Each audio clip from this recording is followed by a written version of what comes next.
Like most people his age, Julian Cocciolone developed teenage acne. He was prescribed a popular anti-acne medication. Soon after, Julian was dead. His family wants answers, and so do many other Australian mums and dads who want to know why their sons and daughters are dying for perfect skin. Here's Rahni Sadler with our special investigation.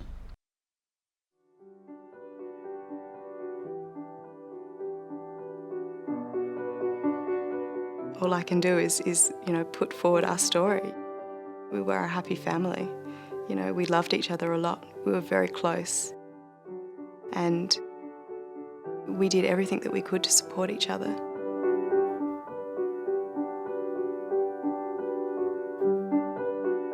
Before he started taking Roaccutane, how would you describe his temperament generally? He's witty, whimsical, and a wicked sense of humour. Come on, yeah.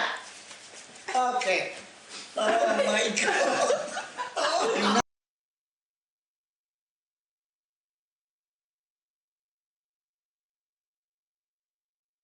Just over a year after this video was taken, Julian Cocciolone, carefree and fun-loving, lost his will to live. His family blames a controversial drug he took to clear up his skin. I mean, the last thing we expected from a treatment of acne was death. Kath and Robert Cocciolone, both scientists, met at uni and settled in Adelaide.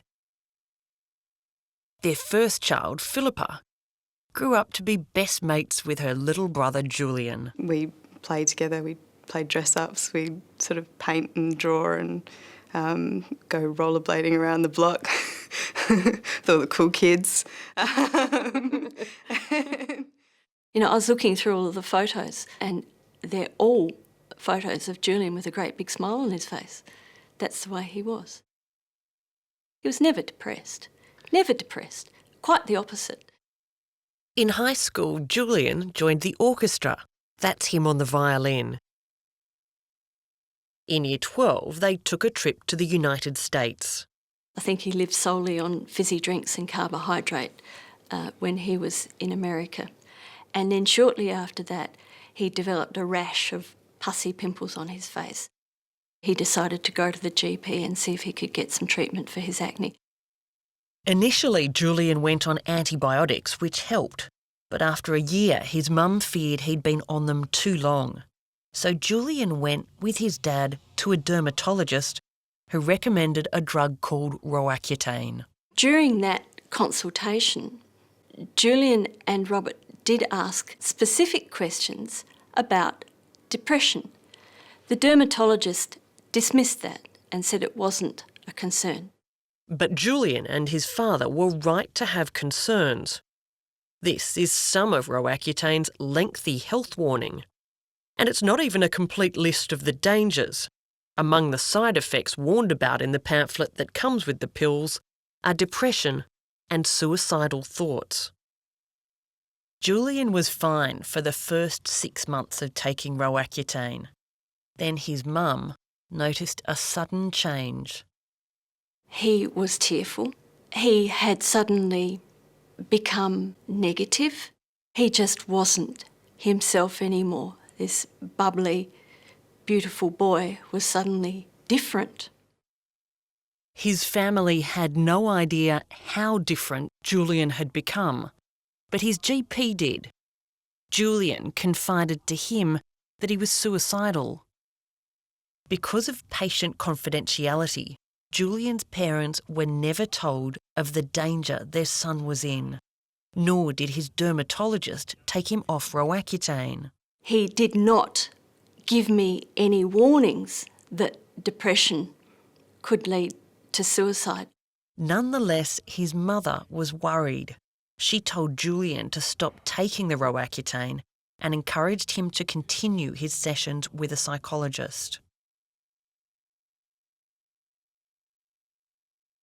This is a video the psychologist suggested Julian record as part of his treatment. He was trying. He was trying. You hadn't seen that until today, had you? No, I hadn't seen it. It was on his phone.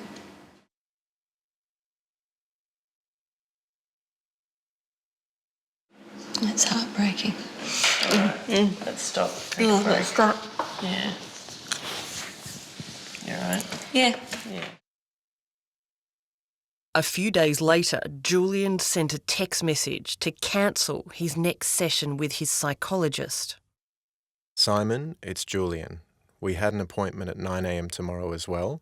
It's not necessary. I've sorted out where the emotions lie, and it's a simple matter of step by step. Cheers for the support. Julian had decided to solve his problem, but he'd made the wrong decision. And so on the 14th, instead of going to his next psychologist appointment, he fixed his problem. He committed suicide. Julian's sister, Philippa, found him in the family home. I went around the back of the garage and the roller door was up, which was odd. And as I walked around the corner, I saw him hanging. Is there any doubt in your mind what it was that killed your son? Oh, no, not at all. Absolutely no doubt that his depression was caused by Roaccutane. There are all sorts of factors that go into why somebody has acne, and giving them a full-on, really powerful drug like Roaccutane with potential side effects like depression, I think is really asking for trouble. Professor Karen Phelps is a former president of the Australian Medical Association. While the makers of Roaccutane believe their product comes with adequate warnings, Professor Phelps fears too many doctors are ignoring them and overprescribing. Well, Roaccutane is intended for the most serious cases of cystic acne, but there seems to have been a bit of function creep towards the milder forms of acne. So, if somebody gets a few pimples and they're, in their teens and, they want to look nice for the formal, then they go on to Roaccutane. At least 23 Australians have taken their lives after taking Roaccutane. And then there are other drugs, including birth control pills, which are now also being prescribed to control acne. They get rid of pimples, but can have deadly side effects like blood clots. The most popular is Diane 35. It's almost like a miracle cure for some girls.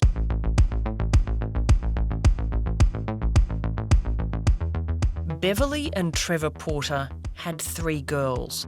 Charlotte, the youngest, was 16 when she began taking Diane 35 to clear up her skin. 6 months later, she suddenly developed a swollen and very painful leg. For some strange reason, that morning she leant across and gave me a kiss. And it was the last I saw of her. Later that day, her pain became unbearable.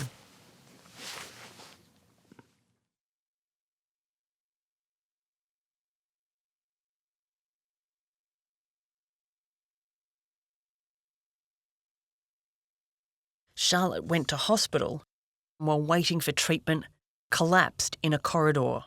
Her heart stopped twice and they managed to get her going again. And this went on for 2 hours, and I just remember at one point just on my knees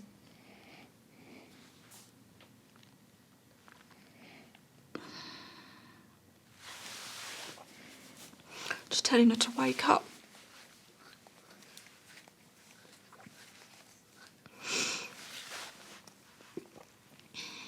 But she didn't. An inquest found Charlotte died from a pulmonary embolism, a blood clot in her lungs. Diane 35 was found to be a contributing factor. Well, they've taken away our daughter, basically.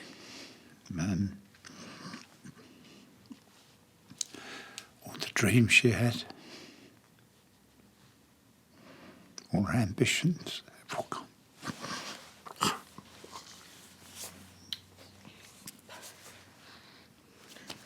Sorry. In the United Kingdom, there have been 7 deaths, 11 in Canada. And in France, after 4 women died, Diane 35 was banned. But in Australia, where there have been 75 reported serious adverse reactions, authorities say the health benefits outweigh the risks. Were you given any warning that there could be any complications? No. It was just take this and come back in 3 months. But I didn't make it. Jackie Hayes is a Brisbane mother of 2 who was prescribed Diane 35 to control excess facial hair. I was probably about a month into it, like I was just really short of breath all the time, and I thought, oh, just really unfit. It just progressively got that worse, that it was like I was being stabbed and suffocated at the same time. Jackie rang for an ambulance. At the hospital, a scan of her lungs revealed her body was riddled with blood clots. You were in shock at the time, but from what you know now, how close to death do you think you came? Really close. I think it's when you start hearing about other people, like when they're like, oh, my mum died from a pulmonary embolism, or, you know, because it's not small health risks or symptoms that people are getting with taking it. It's life-threatening. I think the important thing is that we get the information out there, so there's greater awareness. And Professor Karen Phelps knows all too well the risks of these kinds of medications because she too nearly lost her life. When Karen began suffering irregular periods, she was prescribed a medication called Yasmin, which is similar to Diane 35. It too is a contraceptive pill widely used to treat acne. Literally within about a month of taking it, I started to feel tired and I was breathless, and within a day I couldn't get up the stairs, and within another day I couldn't walk across my consulting room. Scared, she cancelled a trip to Canberra to meet then Prime Minister John Howard and went instead to a respiratory specialist who sent her straight to hospital for a scan of her lungs. The technician came out and put them up onto the light box, and I looked at it and I just started crying. I could see the scan and literally the writing was on the wall. I knew this was very serious. Like Jackie and Charlotte, Karen Phelps had a pulmonary embolism, a blood clot in her lung. When I was told that if I'd gotten on that plane to go to Canberra, I would probably not have survived the flight. You would have died that day. Quite likely. Bayer Pharmaceuticals, the manufacturer of Yasmin and also Diane 35, has paid out hundreds of millions of dollars settling lawsuits from women who claimed they were harmed by their pills. Bayer claims their warnings are adequate, as do the makers of Roaccutane. Professor Phelps says the small print isn't good enough for parents, women and teenagers who need to know these drugs have potentially big side effects. And side effects, for example, with Roaccutane, the side effect of depression, for parents to know to look out for signs of depression in their sons and daughters. Julian Cocciolone's suicide devastated his family, especially his dad. My husband, who's a very intelligent, organised, rational man, just found it intolerable.